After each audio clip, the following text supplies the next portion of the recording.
అంతులేని బంగారము ధాన్యము ఉన్న ఆవిడ. ఈ భూమి ఆవిడ కడుపులోంచి వచ్చినదే. ఈ బ్రహ్మాండం ఆవిర్భవించినప్పుడు ఈ దేవి కడుపులోంచే 16 కోట్ల మంది దేవతలొచ్చారు. అందరికంటే తన మొదటి సంతానాన్ని దేవి ఎక్కువగా ప్రేమించింది. అతని పేరే హస్తర్. మీరు ఎన్ని గ్రంథాల్లో వెతికినా ఈ పేరు మీకు ఎక్కడ కనిపించదు.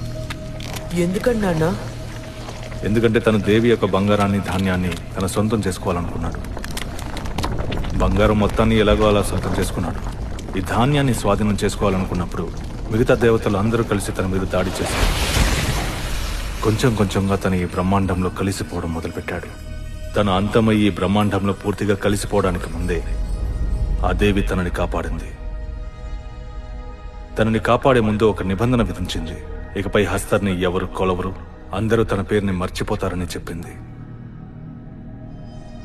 ఎన్నో యుగాలు గడిచిపోయాయి. హస్తర్ ఆ దేవి కడుపులోనే నిద్రపోతున్నాడు. అలాంటప్పుడు మన పూర్వీకులకు వాడు గుర్తొచ్చాడు. హస్తర్ పేరు మీద ఒక గుడిని నిర్మించారు. ఆనాడు నుంచి దేవతల ఆగ్రహ వర్షం తుంబాడు మీద కురుస్తూనే ఉంది. కానీ మనం ఎందుకు హస్తర్ని లేపాలి? ఎందుకంటే హస్తర్ శాపం మనందరికీ తగులుతుంది కాబట్టి. అర్థం కాలేదు. నువ్వు లోపలికి వెళ్ళాక అంతా నీకు అర్థమవుతుంది. లోపలికంటే ఎక్కడికి?